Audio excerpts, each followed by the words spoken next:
At 6:43 a.m. on March 1st, 1943, 19-year-old Janet Patricia Okel stood frozen over the chalk-marked linoleum floor inside the dim training room in Liverpool. She stared at the simulation she had just completed, a layout of ships, grids, and tiny wooden markers, and realized with a sickening twist in her stomach that it matched, almost perfectly, the massacre that had killed her brother just 48 hours earlier. And before we go further, subscribe, because stories like this were nearly erased from history. And today, you'll understand why. Janet wasn't a naval officer. She wasn't a commander or an analyst with medals pinned to her chest. She was a mathematics student, barely 8 months into helping run war games at Derby House. But her simulations had revealed something horrifying, that the Royal Navy's most sacred tactical doctrine, followed blindly by every admiral in the room, had been quietly murdering British sailors for 3 straight years. The telegram had arrived on February 27th. HMS Hesperus, lost with all hands. Convoy SC-1211, attacked by U-boats. No survivors. Her brother Thomas, 23 years old, destroyer officer, anti-submarine specialist, gone. 3 weeks earlier, he had written her a letter. He said the escorts were losing ships no matter what they tried. He said the tactics weren't working anymore. He said something was deeply wrong. He was right. Convoy SC-121 had departed Halifax on February 15th. 59 merchant ships, 9 escorts, every formation set exactly by the book. The U-boats found them on the 24th and attacked under darkness, surfacing through the waves like predators. Wolfpack tactics, precision, coordination. The escorts responded exactly as doctrine demanded. Chase the U-boat, pursue aggressively, drive it away, drop depth charges, fire star shells. Every move exactly as they had been trained. By dawn, on February 26th, 13 merchant ships were sinking, over 72,000 tons lost, 6 escorts damaged, and HMS Hesperus took a torpedo while racing after a submarine that had already slipped beneath the waves and escaped without a scratch. The destroyer broke in half. It sank in 4 minutes. 117 sailors drowned. Thomas died in the freezing Atlantic because his ship left the convoy to chase a phantom in the dark. And the chilling truth was this. Janet had run that exact scenario inside the training pit 8 times. 8 different variations. 8 identical outcomes. Every time the escorts chased, they left a hole in the screen. Every time they left a hole, the U-boats slid in. Every time they slid in, convoys burned. She and Captain Roberts had written reports. Detailed, precise, mathematical proof that aggressive pursuit was killing convoys. They sent everything to the Admiralty. The admirals ignored them. WATU, the Western Approaches Tactical Unit, was experimental. Real officers had real combat experience. Senior commanders with 30 years at sea knew better than teenage girls with chalk. And because of that arrogance, Thomas died following the same flawed tactics Janet had disproven 8 months before his convoy even sailed. She had been standing in the pit in the middle of another simulation when Roberts approached quietly and handed her the telegram. She was playing the role of a U-boat commander against a convoy led by Lieutenant Morrison. Once again, she was winning. Her simulated U-boat had slipped through the escort line because Morrison's ships had surged outward to chase her decoy. A standard response, a predictable result. As always, the convoy was dying. Janet read the telegram silently. HMS Hesperus. No survivors. Thomas. Roberts asked if she needed time. Maybe she should leave. Maybe step away. Janet shook her head. She wasn't leaving. Not when the exact tactic that killed her brother was playing out on the floor in front of her. Not when officers were still leaving Derby House convinced that aggressive pursuit saved lives. She went back to the plotting table. She finished the simulation. And she calmly explained to Morrison that every single escort that left its position had created the very gaps U-boats were built to exploit. Morrison argued. He insisted she didn't understand real battle. He insisted U-boats had to be hunted aggressively or they'd keep attacking. Janet stopped. She asked him how many convoys he'd lost using these tactics. Morrison stared at the floor. He said 4 convoys in 7 months. Then Janet told him her brother died in the 5th. 2 days earlier, following the same tactics Morrison had used, the same tactics that had just gotten his simulated convoy massacred for the 8th time. Morrison swallowed hard. He asked what she believed the escorts should do instead. Janet answered simply, "Stop chasing submarines. Stay with the convoy. Close the gaps. Make the screen so tight nothing gets through." Morrison called that cowardice. He said the Royal Navy didn't hide behind merchant ships. They hunted submarines. Janet kept her voice steady. She said the Royal Navy was losing the Battle of the Atlantic because they were too busy hunting submarines while convoys burned behind them. Morrison didn't respond. He just walked out. Roberts again told her she could go home for the day. She refused. There was work to finish. Derby House's basement was always freezing. Concrete walls sweating condensation. The floor painted to represent nearly 900 miles of the North Atlantic. Chalk grids, wooden escorts, black markers for U-boats, white for warships, red pieces for sinking merchants. By March 1943, the red pieces were everywhere. The Royal Navy was dying. 63 ships sunk in February. 342,000 tons lost. 2,300 sailors drowned. At this rate, Britain would run out of fuel by July, food by September, and the war would be over without Germany ever needing to set foot on British soil. And the root cause was a single doctrine, a principle every officer had memorized at Dartmouth Naval College. Aggressive offense wins naval battles. It had worked for centuries. Against Napoleon, against surface fleets in World War I, against enemies who could not hide beneath the waves. But U-boats weren't surface ships. They dove, vanished, and waited. And every time a British escort lunged outward to chase them, the convoy behind it became exposed. German Wolfpack commanders understood this perfectly, and they used it like a blade. One U-boat in a Wolfpack rarely acted alone. The lead submarine would intentionally reveal itself, flash on the surface just long enough to lure escorts away and open seams in the formation. And once those gaps appeared, tiny cracks in an otherwise solid wall, the rest of the Wolfpack surged in with ruthless precision. It was a maneuver so precise it bordered on mathematical art. Simple, elegant, devastating.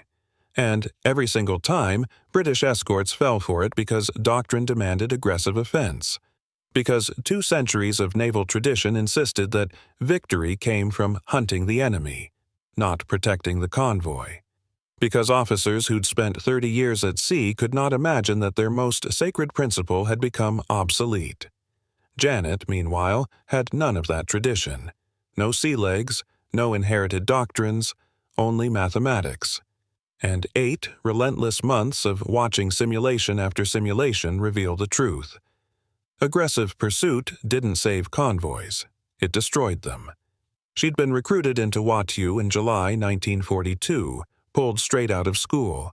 A teenager with top marks in mathematics, frighteningly sharp geometric reasoning, and an instinct for detecting patterns most people never even noticed. When the war began, she wanted to help. She applied to the WRNS, the Women's Royal Naval Service. They asked about her education, her numbers, her ability to work under pressure. She answered yes to everything.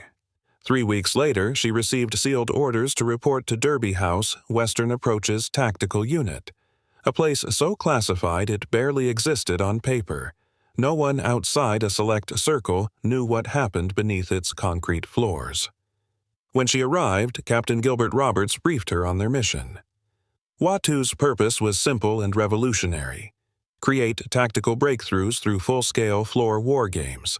Real ships represented by wooden markers, movement measured with rulers and chalk, timing regulated by stopwatches. The WRNS would play the Germans. The male officers would command the convoys. The scenarios would be brutally realistic. Their goal wasn't glory. It wasn't theoretical brilliance. It was survival. Find tactics that actually worked, then teach them to every escort commander protecting the Atlantic lifeline. Roberts told Janet and the other WRNS something no senior officer dared admit publicly. They had been chosen because they had no naval background, no ingrained habits, no doctrinal blindness. Officers with decades of experience kept repeating the same fatal mistakes because their experience came from a world where the enemy couldn't disappear beneath the ocean. The U-boats weren't winning because they were stronger. They were winning because British tactics were predictable. Predictability meant death. Janet was assigned the role of U-boat commander. Her job? Think like the enemy. Act like the enemy. Kill like the enemy. Her first simulation occurred on July 15, 1942. Convoy of 40 merchant ships. 6 escort destroyers. Standard formation. Commander Harrison, veteran of Jutland, 32 years at sea, commanded the escorts. Janet commanded 4 U-boats. She had spent 3 straight days studying captured German tactical manuals, Wolfpack doctrine, night surfaced attacks, shadowing techniques. She absorbed everything, memorizing patterns like equations. Roberts gave the signal. The game began. Harrison arranged his escorts in a wide defensive arc, textbook doctrine, overlapping patrol lines, bold positioning. For 30 minutes, Janet watched quietly, calculating, mapping, identifying weak links, measuring timing. Then, she slipped her lead U-boat forward, just far enough to be spotted. Harrison took the bait instantly. 2 escorts broke formation and charged, firing star shells and dropping depth charges. Aggressive, loud, confident. Janet's submarine simply dove and vanished. The escorts hunted her ghost for 18 minutes before giving up and racing back toward the convoy. But in those 18 minutes, her other 3 U-boats slid into the holes at the edge of the screen. They penetrated the formation, got inside the convoy, and began their attack. By the time the escorts returned, 6 merchant ships were already marked as red, sinking. Harrison tried to adapt. He attempted to pull the escorts inward, tighten the screen. But Janet's submarines were already inside, circling like wolves in a sheep pen. They continued firing, sinking ship after ship. The simulation ended 43 minutes after it began. 12 merchants lost. 4 escorts crippled. 0 U-boats destroyed. A massacre. Harrison exploded, accusing the game of being unrealistic. Said no U-boat could breach an escort perimeter so easily. Said Janet didn't understand naval combat. Roberts, wordless, produced casualty reports from June. Convoy 113. 16 ships lost. 7 escorts crippled. The U-boats had used the exact tactics Janet had just demonstrated on the floor. Harrison stared at the reports. Then at the chalk lines showing his formation torn apart. Then at Janet, the 19-year-old who had just explained why the convoys under his protection were dying. Roberts asked him what he'd do differently in the next run. Harrison had no answer. Doctrine said pursue aggressively. Doctrine said chase U-boats. Doctrine said don't stay passive. Janet countered quietly, if escorts stay with the convoy, U-boats can't get in. If they can't get in, they can't sink anything. Harrison scoffed, called it cowardice, said the Royal Navy attacked, always. Janet replied, without raising her voice, the Royal Navy is losing. Roberts ordered the simulation reset. Same ships, same officers, same scenario. But this time, Harrison held the escorts tight, shoulder to shoulder around the convoy. When Janet exposed her lead U-boat again, the escorts refused to chase. They tightened the ring, closed the gaps. The screen became a wall. Janet searched for seams. There were none. Harrison's ships ignored every provocation. They followed one order: do not break formation. Do not leave the convoy. For 90 minutes, Janet tried everything: shadowing, timing shifts, no light approaches. Nothing worked. 0 merchants sunk. 0 escorts pulled out of position. All 4 U-boats ultimately forced to withdraw. A flawless defensive victory. Harrison asked whether real U-boats would retreat like that. Roberts opened captured German after-action reports. Yes, they had. They wrote about tight escort screens they called hedgehogs, formations too dense to crack. U-boats circled until their batteries ran low, then withdrew. Harrison understood instantly. The math was undeniable. If escorts stayed close, they won. If escorts chased, they died. But adopting the new doctrine meant retraining thousands of officers across the Atlantic. It meant challenging traditions older than the Royal Navy itself, and the Admiralty wasn't interested in taking lessons from young WRNs scribbling chalk on floors. Between July 1942 and February 1943, WATU ran 473 simulations. Different officers, different convoy sizes. Same result: doctrine lovers lost. Tight screen commanders won. The Admiralty still ignored them. February became the deadliest month of the war. 63 ships, 2,300 sailors, including Thomas. Convoy SC-121 was the breaking point. When the full casualty report arrived on March 1st, ship-by-ship destruction, tactical breakdown, everything Janet had predicted. She read every word. She saw the same errors, the same gaps, the same fatal aggression. Her brother died exactly the way she had warned. Roberts found her in the pit later that day.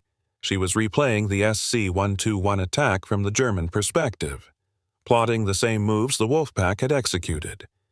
Roberts asked what she was doing. Janet said she was demonstrating, again, that Thomas had died following orders proven fatal 8 months earlier. Roberts apologized, said the Admiralty should have listened, said Watu had been right. Janet shook her head. Being right doesn't matter if nobody changes their tactics. Reports hadn't saved SC-121. Simulations hadn't stopped the disaster. Roberts asked her what she wanted. She answered without hesitation. I want Admiral Horton. I want the man commanding the entire western approaches down here in the pit. I want him to fight a convoy while I run the U-boats. I want him to see exactly how Royal Navy doctrine is killing British sailors. Roberts said Horton would never agree. He was a legend, one of Britain's greatest submarine hunters, a World War I icon. He would never subject himself to a demonstration run by WRNS. Janet didn't blink. Then make him agree. Tell him WRTU has tactical innovations that can save the Atlantic. If he wants to see them, he must play the game. Roberts hesitated, then nodded. He sent the request. Formal, official, a demonstration. March 3rd. Western Approaches Tactical Unit. Horton accepted. Curious, skeptical, but willing to see for himself what was happening in the basement of Derby House. March 3rd, 1943. 8:47 a.m. Admiral Max Horton stepped into the cold basement of Derby House. Roberts greeted him, briefing him briskly on the war games, the mathematical reasoning behind the floor models, and the tactical breakthroughs Watu believed could change the entire Battle of the Atlantic. Horton stood expressionless as he listened, jotting down notes as if dissecting every word. Then he surprised everyone. He said he wanted to command the escorts himself, to see if these young women could actually sink him in their simulations. Roberts agreed immediately. The floor was reset. A fresh scenario.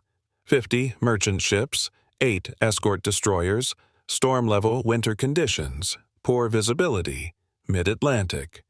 Janet took command of 3 U-boats. Jean Laidlaw controlled 3 more.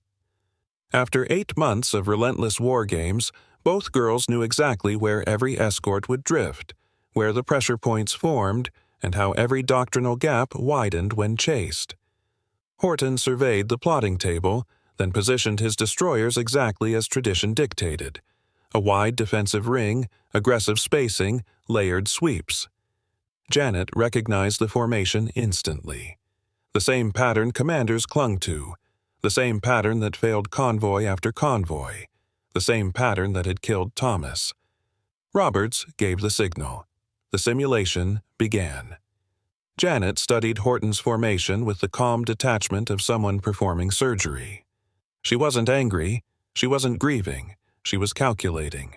For 8 months, she'd run the exact same scenario, killing Thomas in simulations again and again, by exploiting the very doctrine Horton had just deployed. Now she would show him why it always failed.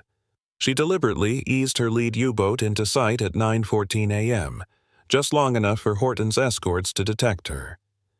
Predictably, 2 destroyers peeled off, lunging forward in a burst of textbook aggression. Star shells, depth charges, full pursuit.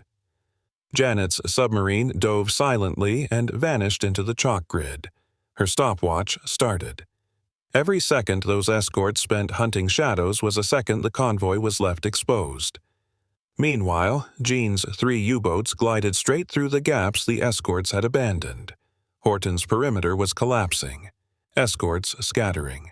The merchant ships vulnerable. Janet surfaced elsewhere, drawing another escort further away. Horton scrambled to reinforce the perimeter, but his doctrine betrayed him. Every reaction created new holes. Every chase weakened the screen. Every weakened point was an invitation. At 9:31 a.m., Jean's U-boats broke through fully, inside the convoy, attacking freely. Horton dragged his escorts back toward the center, trying desperately to regain control, but Janet's submarines had already repositioned into a coordinated kill pattern. At 10:01 a.m., the game ended. 47 minutes, 17 merchant ships destroyed, 0 U-boats sunk. The room fell silent. Horton looked down at the chalkboard ocean, at the smear of red markers representing 1,700 sailors who would have drowned in real combat. Across from him stood Janet, 19 years old, chalk dust on her hands, staring quietly at the admiral who had just reenacted the tragedy that killed her brother 2 days earlier. Roberts inhaled to speak. Horton raised a hand. Silence. He studied the board again, then looked directly at Janet and Jean. He spoke only 5 words, but they changed the entire course of the Atlantic War. "This works. Teach every commander." Janet felt nothing. No victory, no relief, only the cold understanding that it had taken her brother's death to force an admiral to listen. For 2 hours, Horton interrogated them like a scientist tearing apart an equation. How did they predict escort movements? How did they identify the moment screens broke? How were they timing U-boat withdrawals and re-entries so precisely? Janet explained it all. Pattern mapping, reaction time modeling, mathematical prediction of where escorts would physically be after each chase, how long a screen stayed open, how Wolfpack timing exploited that window. Every part of it could be graphed. Every part of it could be predicted. Every part of it could be used against British doctrine. Horton finally understood. 30 years earlier, he had commanded submarines himself. He had performed similar maneuvers, but he had never analyzed them from the defensive side.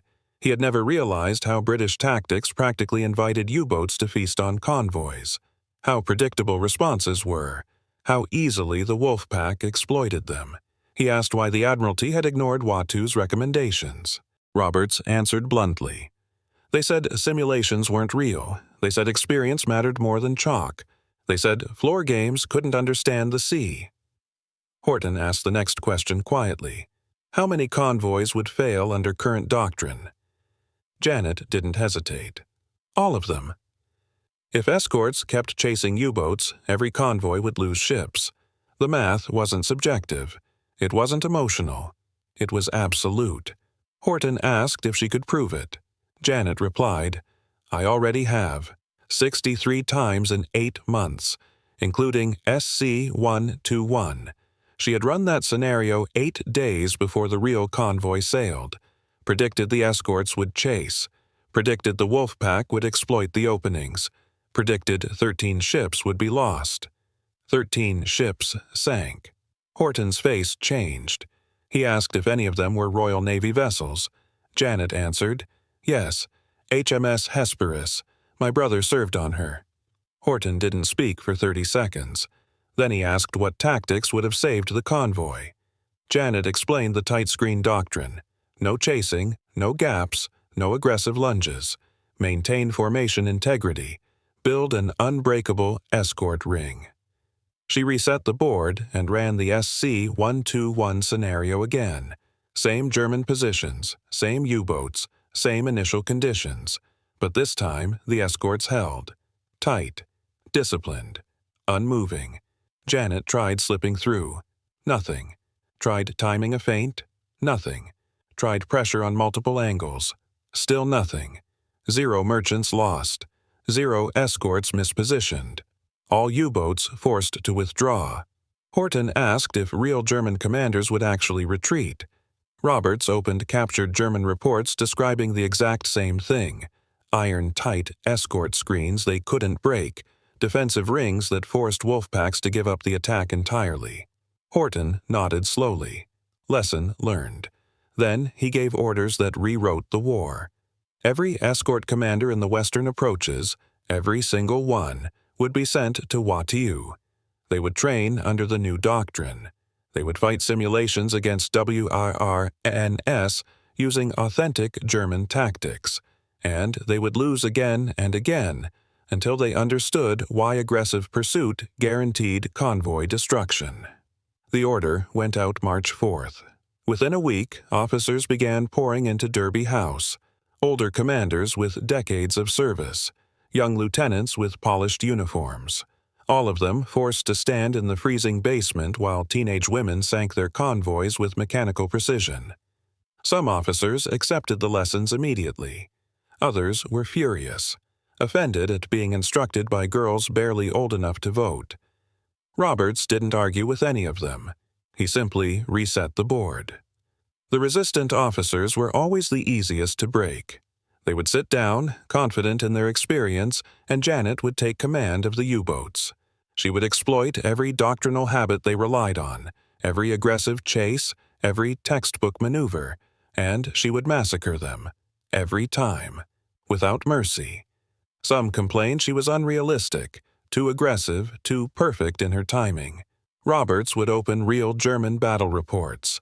The numbers matched Janet's simulations almost exactly. The difference was simple. Janet made them watch themselves fail, made them see why they failed, made them confront the truth that doctrine, their doctrine, was killing British sailors.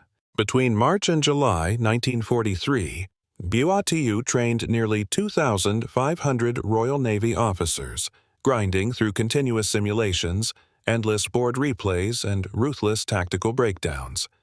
Every lesson was logged with precision. Every tactic was tested until flawless. Every officer who walked up the stairs out of Derby House carried the same directive. Tight screens save convoys. Aggressive pursuit kills them. The new methods had names, sharp, memorable, and designed around pure mathematics. Raspberry was the illumination tactic. Instead of fumbling in darkness, escorts fired coordinated star shells the moment a U-boat surfaced. 90 seconds to light the entire perimeter. No shadows, no blind spots, no hidden avenues for submarines to slip into while escorts scrambled. What used to take 8 minutes now took barely 1.5. Beta search was Jean Laidlaw's creation.